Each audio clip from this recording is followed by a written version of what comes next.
Po, magandang umaga po sa inyong lahat. Ngayon po ay December 27. Birthday ko po. Merry Christmas po sa inyong lahat. Happy birthday to me. Ito na nga po.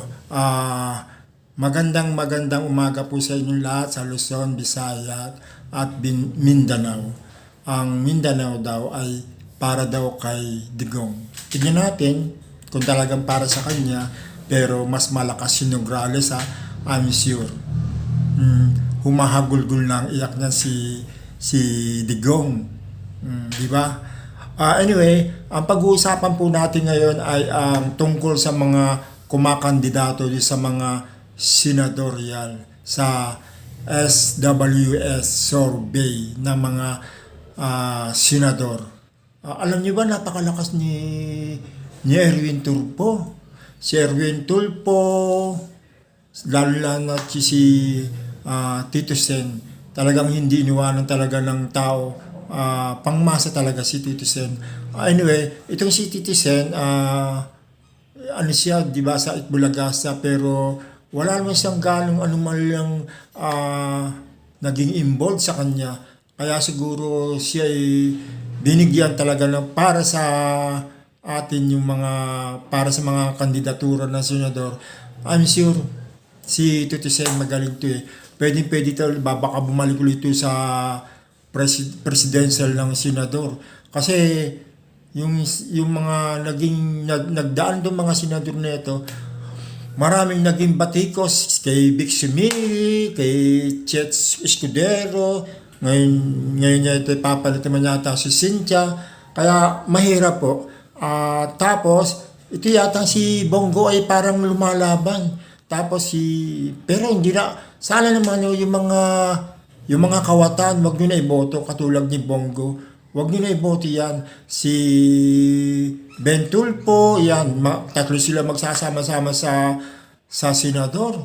Magkakapatid, Si Ben Tulfo, si Erwin Tulfo, si Rapi Tulfo, o di ba? Sama-sama na sila dyan. Actually, ang mga Tulfo talaga nakakatulong, di ba? Malakas talaga sa pangmasa. Si Pia Cayetano, may nagawa ba ito si Pia Cayetano sa Senado?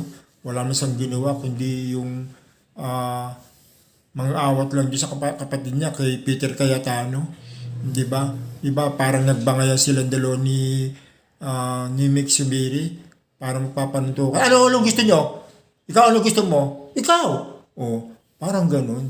Ang tatapang pagdating sa Senado. Pero si Peter Cayetano, yun iboto yan, kung sakasakali man lalak uli sa pagka senador. Kasi ano ito tawag ito, sinungaling. Yung mga sinabi niyang 10K, hindi mo naibigay hanggang sa nanalo, wala na, hindi na natawag ito, hindi na naibigay parang propaganda lang niya, magandang salita lang niya sa taong bayan. Tapos nakikita siya sa mall, nangingi, 10K, wala, nakakahiya, di ba? Tapos umiiwas siya, di ba? Anyway, ito si Manny Pacquiao, gusto pa rin ng taong bayan. Siyempre, si Manny Pacquiao, nakakatulong naman siya sa taong mahihirap. Pero si Manny Pacquiao, kung ako kay Manny Pacquiao, hanggang sa senador na lang siya. Huwag niya siyang lumaban kung saan-saan pa. Huwag niya siyang maging vice president. Pwede siya sa vice president, pero yung pinaka-presidente, huwag niya siyang lumaban. Hanggang senador, vice president, governor, hanggang yun na lang siya para hindi naman siya nakakahiya, pero si Manny Pacquiao nakakatulong to. Ito, si Lacson, si Willie. Si Willie. Pasok si Willie sa top 12. Ito, kung sakasakali ito makakapasok to, ay marami itong matutulungan na taong bayan. Yung mga mahihirap, nakakatulog natin mga kapaspalad. Talagang tumutulong talaga si Kuya Will. Si Bong Revilla, si Binay, maganda si Bong Revilla, magaling din niya.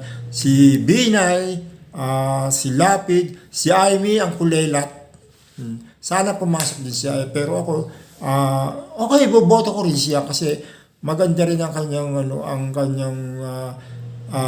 pangmasa sa taong bayan kasi talagang kaya siguro sila naging independent kasi ayaw na siguro ng gulo, di ba?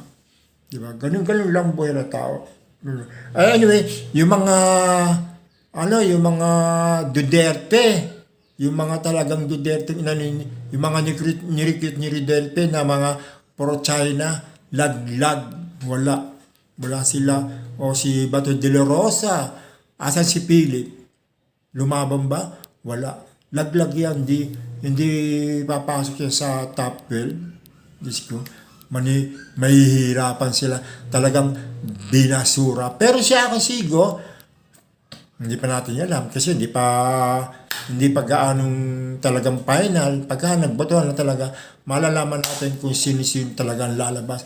Ito nga po, yung mga pro-China na mga ni Duterte, talagang binasura na talagang wala. Mahina na talaga si Duterte sa mga pangmasa ng pang Pilipinas. Wala na ito. Hindi na ako makakabangon itong mga Duterte ito. Kasi si Duterte, nagsawa na kasi puro pakyut, puro paganda lang sa taong bayan. Pasakit lang sa ulo, pasaway. Para mga pala, pero yung mga anak ni Duterte, grabe puro pala itong mga magnanakaw. Nakakahiya sila. Ang daming korap. Tama nga ang sabi ni Katonye na talamak talaga ang dito ang magnanakaw sa administration ni Marcos. Mga may katungkulan. Sila pang dapat diyan sa mga katulad yung mga may katungkulan na mga hindi na dapat bibigyan ng mga budget. Kasi kinukurap lang niya, nakakaawa naman yung ating Pangulong Marcos, di ba? Siyempre, siya ang namumukha. Andito ang pinakamaraming kurap sa Pilipinas. Yung mga taong bayan naman, di ba? Sana naman huwag niyo ng iboto yung mga taong katulad nitong mga korupsyon, mga kurap na magnanakaw ng kaban ng taong bayan na katulad itong mga Duterte. Grabe. Wala na. Si Onasan, wala na rin yan. Hindi na pa. Si Villar, yung babae, yung anak ni Villar, tsaka si Kiko, si Bamakino, wala na mga kulilat. Pero talaga yung mga pro-China na mga kandidato ni Digong, wala na. Hindi naman nanalo. Binasura talaga sila. Di ba? Makikita naman niya sa survey. Pagdating ng eleksyon, malalaman natin kung talagang sino ang mananalo sa mga lalabas na mga senador. Ito na nga po. Maraming salamat po. Baka gusto niyo mag-login bida sa ating YouTube channel, sa aking YouTube channel. Sana po ay paki-like and share ang aking YouTube channel. Pakipindot ang button icon at paki-like and share. Maraming salamat po. Hanggang dito na lang po. Bye-bye!